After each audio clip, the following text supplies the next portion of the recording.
창세기 4장 4절과 5절입니다. 아벨은 자기도 양의 첫 새끼와 그 기름으로 드렸더니 여호와께서 아벨과 그의 제물은 받으셨으나 가인과 그의 제물은 받지 아니하신지라. 가인이 몹시 분하여 안색이 변하니. 아멘. 인간은 누군가를 늘 섬기는 존재입니다. 아무것도 안 섬길 수는 없어요. 예배자 아니면 우상 숭배자 되는 겁니다. 중간은 없습니다. 그러니까 하나님을 예배하든지 하나님을 예배하지 않든지 하게 되는 거예요. 칼빈은 그래서 인간의 마음은 우상을 만드는 공장과도 같다라고 이렇게 말을 하죠. 우리가 하나님을 예배하지 않는다면 그 마음속에, 우리 마음속에 우상이 가득하게 된다는 것입니다. 그래서 이 예배가 너무나 중요해요. 예배 가운데 우리가 하나님을 예배해야 합니다. 에이든 토저는 이런 말합니다. 우리 다 같이 한번 읽어보겠습니다. 시작. 우리는 예배하는 존재로 지음 받았기 때문에 하나님께 예배하든지 다른 신들을 예배하게 된다.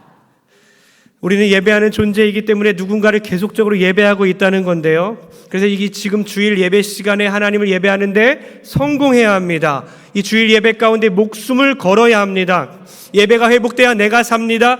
오늘 예배라는 이 주제로 주제 설교할 때에 나는 예배를 제대로 드리고 있는가, 삼위일체 하나님께서 나의 예배를 받으시는가 깨달아 예배가 변하여 나의 인생도 변하는 은혜 받는 시간 되길 주의 이름으로 축복합니다. 주보를 잠깐 보시고 맨 겉에를 봅니다. 겉에 보면 뭐가 나와 있죠? 안에 피지 마시고요. 겉에 뭐가 나와 있죠? 예배 순서가 있어요. 그죠? 좀 호응해 주시기 바랍니다. 맨 왼쪽에는 1부 예배와 그 밑에 4부 예배 있죠. 보이죠? 잘 안 보이나요? 이렇게 보십시오. 이렇게. 그 다음 가운데 뭐가 있죠? 2, 3부 예배가 있어요. 주일 예배 2, 3부 예배가 있어요. 이제 오른쪽에 뭐라고 적혀 있습니까? 지금 저만 보고 있나요? 새롭게 바뀌는 예배 순서 보이시죠? 첫 번째 이제 6월 둘째 주에 6월 셋째 주부터 이렇게 바뀌게 되는 거예요. 제가 설명을 드리고 주제 설교 예배에 관해 하면서 예배의 순서에 대한 의미들을 또 설명하고 있는 것입니다. 지난주 것을 복습하면 첫 번째 우리가 예배를 시작할 때에 정시에 11시에 뭐가 있죠? 첫 번째 순서로 다 같이 크게 읽습니다. 시작. 예배로의 부름입니다. 뭐라 그랬죠? 우리가 하나님을 부르는 게 아니라 하나님이 우리를 부르시는 거다. 하나님이 우리를 호명하시고 영적으로 임재하신 그 하나님께서 우리를 초청하시는 것을 예배로의 부름이라고 합니다. 너무나 중요해요. 그래서 예배로의 부름으로 시작해서 축도로 맞춰지는데요. 세상에서 방황하고 세상에서 찌들린 우리들이 예배로 초청됐다가 다시 말씀으로 충전받고 예배로 충전받고 세상으로 파송되는 거예요. 그것이 예배로의 부름과 축도인 것입니다. 그 다음 두 번째 순서 뭐라고 적혀 있죠? 다 같이 시작. 맨 오른쪽에 예배로의 부름 다음에 참회 기도 및 사죄 선언. 회개가 중요하다고 했습니다. 온전한 예배를 하기 위해서는 예배 전이 중요하다고 했어요. 너무나 어렵지요. 예배 전에 하나님 앞에서 회개하고 이 자리에 와야 하는 거예요. 그러나 잘 안 되잖아요. 그럴 때 다시 한번 두 번째 찬스가 있는 거예요.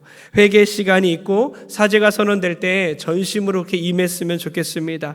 세 번째 뭐라고 적혀 있죠? 다 같이 시작. 다 같이 더 크게 읽겠습니다. 시작. 사도신경은 우리들이 사도신경 크레도 나는 믿습니다. 라틴어로 크레도라고 하는데 무슨 뜻이라고요? 나는 심장을 바친다라는 뜻이에요. 내가 심장을 바치기까지 전심으로 이 신앙을 고백합니다 하면서 네 가지 내용이 나오죠. 삼위일체, 성부, 성자, 성령에 대한 내용이 나오고 교회에 대한 내용이 나와요. 교회를 이끄시는 하나님, 성도의 교제에 대해 나오거든요.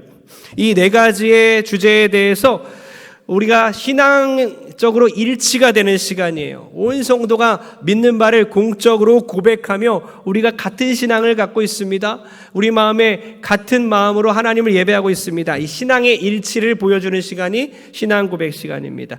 네 번째 시간이 뭐라고 적혀 있죠? 다 같이 시작. 경배와 찬양입니다. 경배와 찬양은 우리 찬양대도 뒤쪽으로 나가고 찬양팀이 기도로 연습하고 준비한 것들 앞에서 함께 찬양을 하는데요. 말 그대로 경배와 찬양입니다. 준비 찬양이나 연습 찬양이 아니라 경배예요. 경배. 뭐죠? 예배할 때 배자도 절배자고 경배할 때 배자도 절배자입니다. 예배는 예의 있게 하나님 앞에 절하는 거잖아요. 경배는 공경하는 마음으로 하나님께 절하는 거예요. 그러므로 경배와 찬양, 하나님께 공경하는 마음으로 절하는 마음으로 하나님께 찬양하는 것이 경배와 찬양입니다. 우리의 자세가 어떻게 달라져야 할지 이 말뜻에서부터 나온다는 거죠. 여러분, 준비 찬양보다는 이제는 정해진 시간에 모두가 함께 익숙한 찬양 점점 배워나가시면서 전심으로 하나님께 경배를 올려야 되는 거예요. 그 다음 뭐죠? 5번째, 다 같이 시작. 대표 기도는 사적인 기도의 시간이 아니라 공적 기도입니다. 내용도 중요하고 길이도 중요해서 3분 이내로 연습을 준비를 해달라고 제가 부탁드렸죠. 6번째는 뭐죠? 다 같이 시작. 예, 찬양대 찬양. 하나님이 이끄시는 모든 전쟁 가운데는 언제나 찬양대가 중심에 있었다는 거죠. 여호사밧이 이끄는 유다인들도 그랬고요. 여리고 성을 무너뜨릴 때도 그랬습니다. 이 찬양 가운데 영적인 전쟁을 시작하고 영적인 무기를 통해서 하나님께 찬양 올려드릴 때에 사단 막이 떠나가고 우리 예배가 회복될 줄 믿습니다. 그 다음 이제 영상 광고가 7번째예요. 광고가 이제 다 영상으로 만들어질 예정입니다. 그리고 수료식 환영회 시간 이런 것들이 같이 갔고요. 저는 짧게 광고를 하게 되죠. 그리고 오늘은 8번째 뭐죠? 다 같이 시작. 예, 더 크게 8번째 시작. 네, 그리고 9번째 설교에 대해서 오늘 설교 예배 2번째 시간을 갖기 원합니다. 이 성경 봉독과 설교에 대해서만 오늘 하면 좋겠고요. 원래 다 끝내려고 했는데 시간이 부족해요. 다음 주까지 해야 될 것 같아요. 다음 주에는 봉헌과 또 축도에 대해서 말씀을 나눴으면 좋겠어요. 오늘 성경 봉독, 여러분, 하나님께 우리가 드리는 예배 가운데 2가지로 구성이 되어 있는데요. 우리가 하나님께 올리는 것과 하나님이 우리에게 주시는 것으로 예배가 구성되어 있습니다. 그죠? 그래서 우리가 하나님께 감사하고 경배하고 찬양 올리고 간구, 이건 우리가 드리는 거예요. 그리고 나서 하나님께서 우리에게 주시는 말씀 뭐냐? 이 성경 봉독과 설교를 통해, 그 저는 도구일 뿐입니다. 저희 입술을 통해서, 저희 인격을 통해서 하나님이 말씀하시는 거예요. 하나님이 주시는 시간이라는 거예요. 그 중에 성경 봉독이 먼저 시작됩니다. 여러분, 성경 읽기가 아니죠. 성경 봉독입니다. 예배 시간에 한 순서로 넣었다는 것은 그만큼 중요하기 때문이라는 거죠. 여러분, 성경 읽기와는 뭐가 다를까? 그리고 성경 봉독은 얼마나 중요한가 깨닫는 시간 되기를 바랍니다. 성경 봉독의 본래의 의미는 하나님의 말씀을 선포하여 청중이 듣게 하고 깨닫게 하는 데 있습니다. 그래서 주일 예배만큼은 교독이 아니라 설교자가 낭독을 할 것입니다. 그래서 다른 예배 가운데 교독할 수 있겠지만 원래는 설교자가 낭독하는 것이 훨씬 바람직한 것이죠. 말씀을 제가 혼자서 봉독함으로써 하나님께서 말씀을 선포하고 계시구나, 우리가 이렇게 받는 것입니다.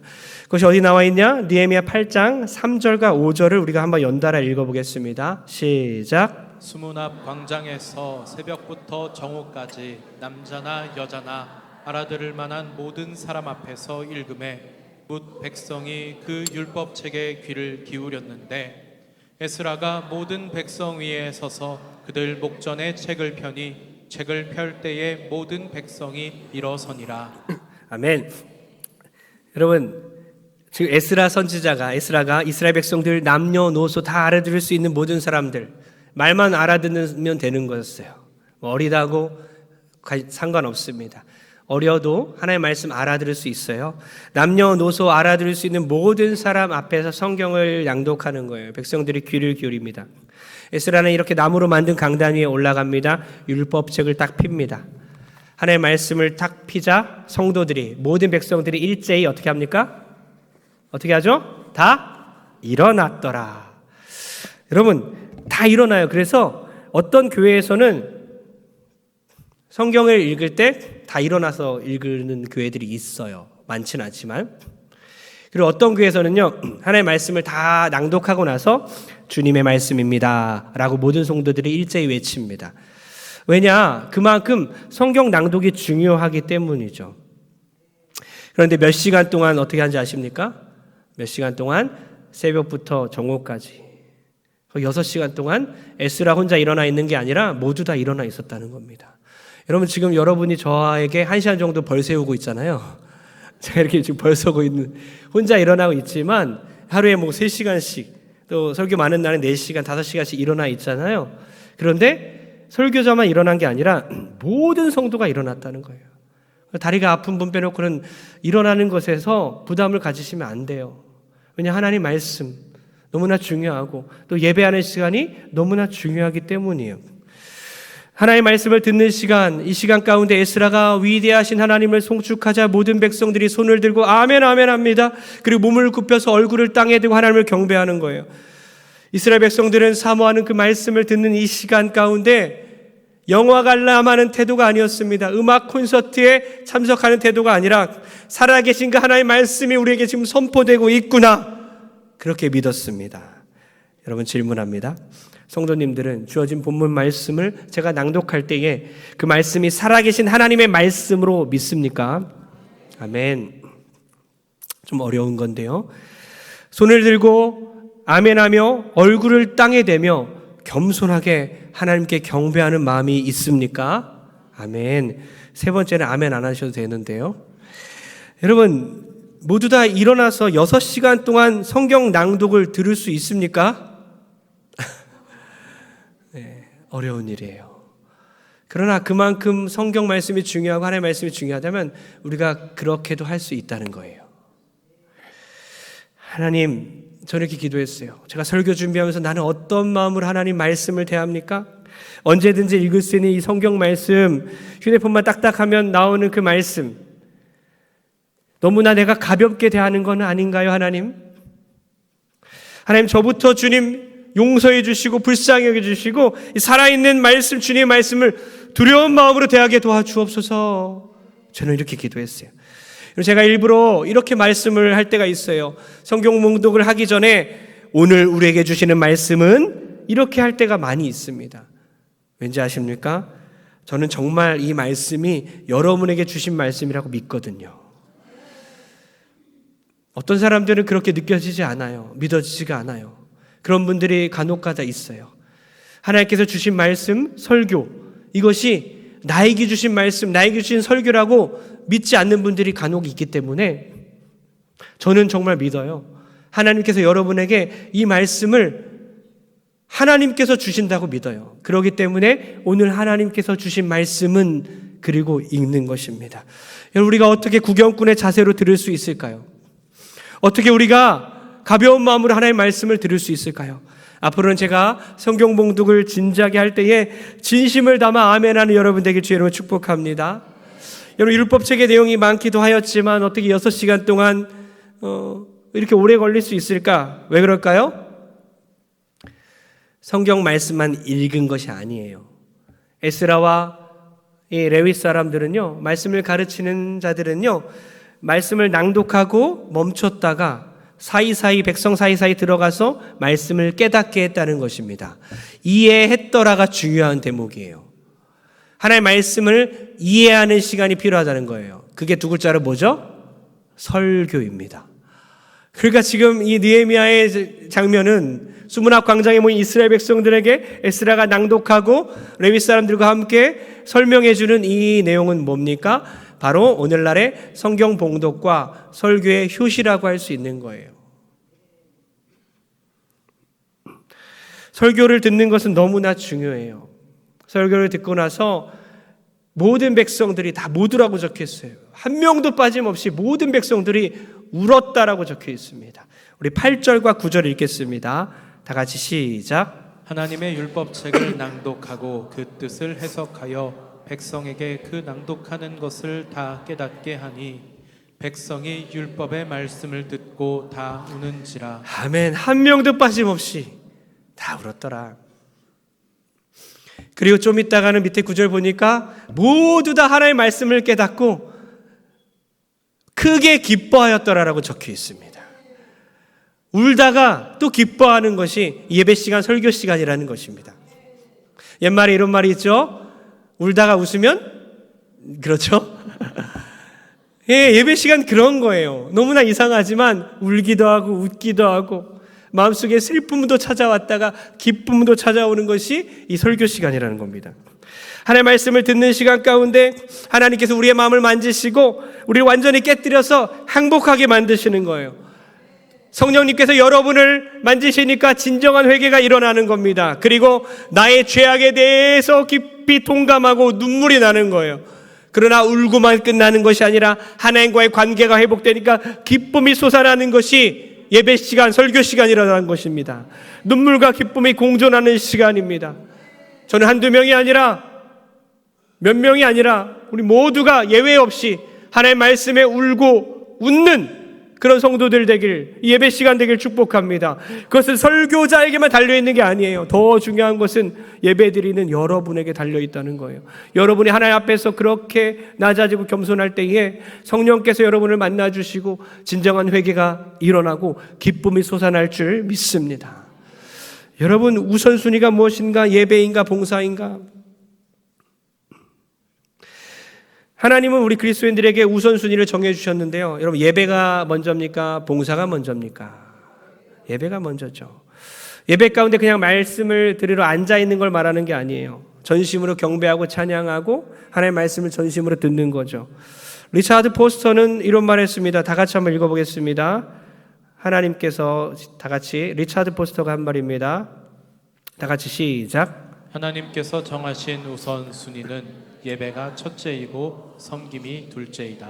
예, 하나님께서 정하신 우선순위 예배가 먼저라는 거예요. 예배 다음 섬김입니다. 섬김만 좋아하는 분이 있고 섬길 때 힘이 나는 분도 있겠지만 더 중요한 건 예배입니다. 어거스틴은 이렇게 말했습니다. 어거스틴이 말한 거 다 같이 시작. 먼저 하나님을 사랑하라. 그리고 하고 싶은 일을 하라. 너무나 멋진 말 아닙니까? 먼저 하나님 사랑하라. 그리고 하고 싶은 일 해라. 하고 싶은 일 다 하십시오. 다 해도 됩니다. 교회에서도 마찬가지입니다. 그러나 하나님을 먼저 사랑하십시오. 예배가 먼저 세워져야 하고요. 하나님의 말씀 앞에 내가 바로 서 있어야 가능한 거예요. 한국 교회에서 흔히 볼 수 있는 첫 번째 현상은 그거예요. 예배보다는 봉사, 예배보다는 섬김을 더 중요하게 여기더라는 것입니다. 예배자로 내가 서 있지 않는데 교회에서는 막 분주해요. 바빠요. 뭔가 막 하고 있습니다. 아, 열심히 하는구나. 뭔가 교회를 사랑하나. 그런데 예배가 바로 서 있지 않을 때가 있어요. 여러분, 2부 예배 드리는 분들 가운데 이제 3부의 교육부를 다 섬기는데 교사들은 2부 예배를 무조건 드리는 것으로 이제 연마다 서약서를 써요. 중간중간에 체크할 수 없지만 당연히 서약서를 씁니다. 왜요? 예배자로 온전히 서지 않으면 3부 예배 때 자녀들을, 아이들을, 다음 세대를 교사로서 섬길 수 없기에 먼저 2부 예배 때 예배를 바로 예배자로 서라는 것이에요. 봉사보다, 교사보다, 섬김보다 어떤 좋은 일을 할지라도 예배가 더 중요한 거예요. 여러분, 찬양 열심히 합니다. 찬양대도 그렇고 찬양팀도 열심히 하고 너무나 하나님께 열정적으로 막 찬양하고 막 은혜 받은 것 같아요. 아, 정말 하나님을 사랑하는구나. 그리고 나서 자리에 앉아서 설교 시간에 잠시 주무시거나 고개를 숙이고 쉽니다. 왜죠?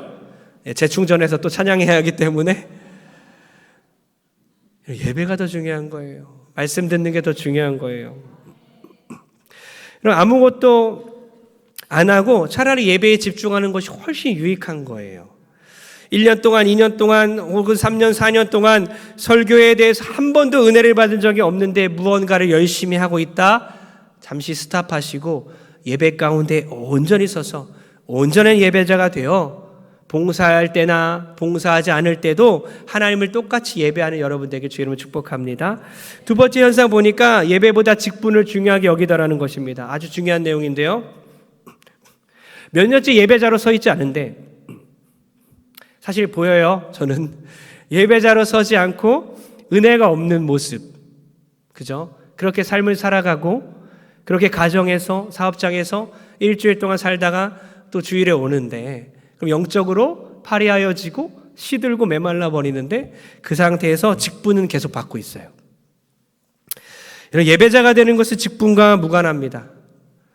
직분의 순서가 어때요? 성도가 이제 서리집사가 되고 안수집사 권세가 되고 장로가 되고 이렇게 직분이 계속 진행되고 바뀌고 있지만 직분이 바뀔수록 신앙생활을 잘하고 있는 것일까요? 정말 그럴까요? 그렇지 않아요. 한번 생각해 보십시오. 새가족이나 초신자가 더 영적으로 건강하고 더 귀한 예배자가 되는 것을 많이 볼 수 있습니다. 그래서 어때요? 차라리 예수님 처음 믿었을 때가 하나님 앞에 우리가 더 바른 적이 많지 않습니까? 여러분, 한 사람의 신앙의 성숙도는 이렇게 볼 수 있는 거예요. 예배 가운데 아멘 아멘 하면서 때로는 속으로 아멘 할 수 있겠지만 말씀 앞에 진지한 사람들, 설교가 들리는가, 그것이 신앙생활의 시작이에요. 그 사람의 건강도를 체크할 수 있는 첫 시작입니다. 그리고 예배 가운데 설교가 들리는 그 사람이 그 다음 두 번째 단계는 뭐예요? 주중에 그 말씀으로 살아내는 거예요. 은혜 받은 것에 순종하는 것입니다. 그리고 나서 어떻게 합니까? 세 번째 단계는 그렇게 살아가니까 성숙하는 거예요. 점점 성장하는 것입니다. 네 번째 단계 뭡니까? 다른 사람까지 성장시키는 거예요. 이것이 그 사람의 건강도 신앙 성숙도를 알아보는 네 가지 단계예요. 예배가 들리는가, 말씀이 들리는가, 그것을 말씀 가운데 주중에 순종하는가, 그렇게 성장하고 있는가, 남을 성장시키는가. 직분의 그런 순서가 아니라는 거예요. 신앙의 연수가 아니라는 것입니다. 예배 횟수가 아니라는 것입니다. 그런 의미에서 모두가 원점에서 다 시작할 수 있다는 것입니다. 여러분, 직분자가 많은 교회는 불안합니다. 반대로 예배자가 많은 교회는 안정적입니다. 직분자가 많은 교회보다 예배자가 많은 교회가 되길 주의 이름으로 축복합니다. 그렇게 우리가 온전한 예배를 드려야 교회가 하나님 앞에 보시기에 아름다운 교회가 될 줄 믿습니다. 여러분, 또 하나의 세 번째 현상은 뭐냐? 직분자들이 강단의 권위를 무너뜨리는 것을 너무나 많이 봅니다. 여러분, 한국교회 강단의 위기가 맞아요. 강단이 바로 서야 합니다. 설교자들이 바로 서야 합니다. 설교자들의 몫입니다. 모든 설교자들이, 모든 교역자들이 하나님 앞에 바로 서야 합니다. 그래야 강단이 바로 서고 교회가 바로 세워지는 거예요. 그런데 강단의 위기를 다시 한번 보니까 직분자들의 신앙적 위기라는 것입니다. 강단을 흔드는 그런 존재가 직분자들이 되어버렸어요. 에스라가 지금 말씀을 낭독하고 6시간 동안 그렇게 설명할 때에 한 명도 비난하는 사람이 없었어요. 한 명도 그것에 대해서 시험 들거나 비난하는 사람이 없었어요. 오늘날 강단의 권위를 너무나 쉽게 무너뜨려요. 이것을 이해하기 위해서는 우리가 직분에 대해 이해해야 돼요. 직분의 동등성과 중요성으로 설명할 수 있는데요. 여러분, 성도가 서리집사 되고, 서리집사가 안수집사 되고, 권사 되고, 장로 되고, 목사 되고, 이런 모든 과정은요, 계급일까요? 계급이 아닐까요? 네, 계급이 아닙니다. 근데 우리는 은연중에 계급이라고 생각해요. 그래서 이제 안수집사 달아야지. 계급장 다는 거죠. 이제 이 정도 했으면 장로 달아야 되는데 너무나 괴롭다, 너무나 힘들다. 이러면 안 되는 거예요. 다른 직분 사이에 다 직분은 동등하고 같은 직분 사이에서도 동등해요. 여러분, 집사, 권사, 목사 이렇게 계급이 될 수 있을까요? 아니라는 겁니다. 이렇게 우리가 생각할 수 있어요. 우리 새가족들은 2등병이다. 2등병이니까 왔을 때 막 잘해줘야 되고요. 그렇죠? 그리고 몇 개월 지나고 초신자가 되면 그분들이 이제 1병이 돼서 뭔가 이제 봉사를 시켜야 되고, 그러다 서리집사가 되면 이제 상병이니까 일을 전문적으로 해야 되고, 그 다음 어때요? 안수집사 권사는 말년병장인 거죠. 병장들이니까 탁월하게 일을 처리해야 되고, 어떤 사람은 말년병장처럼 제대 날짜를 기다리고 있는. 그러다 어때요? 장로가 되면 부사관이라고 생각해요. 부사관 계급에 빨리 오르고 싶고, 그리고 교역자들은 장교라고 생각해요. 신학교를 나왔으니까. 이렇게 계급화 시켜서 직분을 이해하고 있는 우리의 마음속에 한국 사회가 계급 사회이기 때문이라는 거죠. 그러나 하나님은 그렇게 보지 않습니다. 모든 직분은 동등합니다. 같은 직분 사이에서도 동등해요. 다른 직분 사회도 동등할 뿐더러 같은 직분 사회도 동등하기 때문에 같은 안수집사님들, 같은 장로님들, 모든 직분 사이에 선임이나 이런 개념보다는 동등한 개념이 있어요. 심지어 담임 목사와 부목사 사이에 높낮이가 있을까요, 없을까요? 왜 말씀 못 하십니까? 없어요. 동등합니다. 교회에서는 중요성이나 리더십이나 질서로 인해서 그렇게 역할이 있는 것일 뿐, 교회를 사임하고 나서는 언제든지 형제자매가 될 수 있는 거예요. 천국 가서 서로 담임 목사님 그러지 않아요. 하나님 앞에서 형제자매일 뿐입니다. 다 똑같아요. 동등합니다. 그러나 우리가 중요성의 차이로 볼 수 있는 거예요. 질서의 면에서 순종해야 되는 것입니다. 교역자들에게 순종하는 것은 기본이에요. 질서입니다. 동등한 직분이 있지만, 하나님 앞에서 똑같지만, 계급은 없지만, 계급 때문에 순종하는 게 아니라 강단이 중요하기 때문에, 중요성 때문에 그렇다는 거예요. 여러분 생각해 보세요. 이제 교역자들을 무시하는 사람들의 특징을 보니까 우리 한번 돌아봤으면 좋겠는데요. 우리 자녀들이 혹은 친구나 친척들이 그 교역자의 길, 목회의 길을 가면 안 된다고 쉽게 생각해요. 목사들은 가난한 게 은혜야 이러면서 자기의 딸은 사위가 목회를 한다? 절대 안 되는 거예요. 목회하는 남자에게 시집 보낼 수 없어요. 그렇게 생각하죠. 그 길은 가지 마라. 그건 안 된다. 교역자를 진심으로 사랑하지 않고 존경하지 않는 사람들의 특징은 뭐냐면요, 절대로 자기 자녀를 신학교에 보내진 않아요. 그 이유가 뭐냐면요, 자기가 무시하는 길이니까. 밑으로 보는 길인데 그 길을 간다? 납득이 안 되는 거예요. 하지만 정말 교역자를 사랑하고 존경하는 사람들의 특징은 자기 자녀나 친척들이 그 길을 가게 되면 힘들지만 영광으로 알더라는 것입니다. 영광스러운 길로 아는 거예요. 질문합니다. 성도님들은 자녀들이 늦은 나이에 갑자기 주의 길을 가겠다고 하면 쌍수 들고 환영합니까? 아니면 쌍수 들고 말리십니까? 갑자기 사랑하는 그 자녀나 아는 그 친척이나 친구의 자식들이 그 목회 길을 간다고 하면 쌍수 들고 반깁니까? 쌍수 들고 반대합니까? 디모데전서 5장 17절을 읽겠습니다. 얼마나 귀한 자리인지 다 같이 시작. 잘 다스리는 장로들은 배나 존경할 자로 알되 말씀과 가르침에 수고하는 이들에게는 더욱 그리할 것이니라. 아멘. 잘 다스리는 장로님들 존경해야 돼요. 그래야 장로님들이 힘을 내요. 교회를 섬길 거 아닙니까?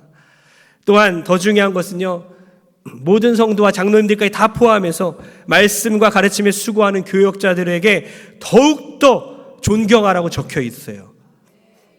말씀과 가르침에 수고하는 설교자들에 대한 그 존경과 사랑 없이는 온전한 예배를 드릴 수 없습니다. 정말 힘들어요. 제가 우리 교역자들에게 기획과 예배와 또 행정과 또 찬양과 여러 가지들을 맡게 하고 부서들을 맡기고 그렇게 위임을 한 거예요. 똑같은 동등성이 있는 거 저랑 위임한 것뿐입니다. 근데 어떤 말 합니까? 나는 담임 말만 듣겠다. 담임 목사 말만 듣겠다. 제가 좋아할 것 같습니까? 그게 아니에요. 정말 아예 대놓고 안 따르겠다, 불순종하겠다 이런 분들도 여럿 있어요. 여러분, 교역자들은 직원이 아니에요. 교회 직원으로 분류되지 않습니다.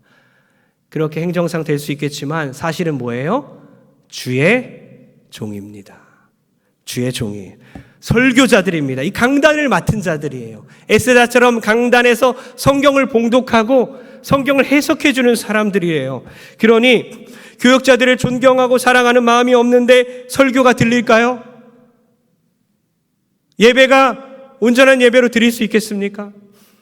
제가 그 영혼이 걱정돼서 말씀드리는 거예요. 저를 세우기 위해서가 아니에요. 여러분들의 영혼을 걱정해서입니다. 교역자들을 정말 사랑하고 진심으로 존경하지 않으면요, 일주일 동안 그것에 대해서 기도하고 하나님 앞에 무너져야 해요. 그렇지 않으면 예배 가운데 오면 은혜가 안 돼요. 저만 설교하는 게 아니잖아요. 모든 교역자들이 하나님의 말씀을 선포하고 강단에서 하나님의 말씀을 나누지 않습니까? 이것이 아직 안 되는 분들이 있다면요, 하나님의 말씀과 하나님의 말씀에 대한 그 진심과 사랑하는 마음, 존경하는 마음, 그것을 중요하게 여기는 마음과 동시에 그것을 설교하는 사람들에 대한 존경과 사랑이 있기를 주의 이름으로 축복합니다. 주일 예배에 은혜를 못 받는 사람이 리더가 되면요, 교회는 무너지게 됩니다. 리더십에 순종할 수 없는 사람이 리더가 되면 교회는 내리막길 가게 됩니다. 온전한 예배자는 교회의 질서에 순종하는 그런 직분자들인 것입니다.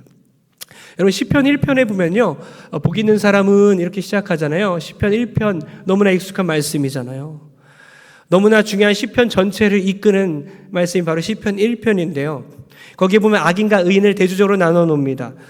악인들의 특징을 뭐라고 하면요, 바람이 불면 어때요? 겨가 날아가듯이 그 사람은요 날아다닌다고 했습니다. 그러니까 풍파가 있으면요, 고난이 있으면 그 사람은 부산을 떨어요.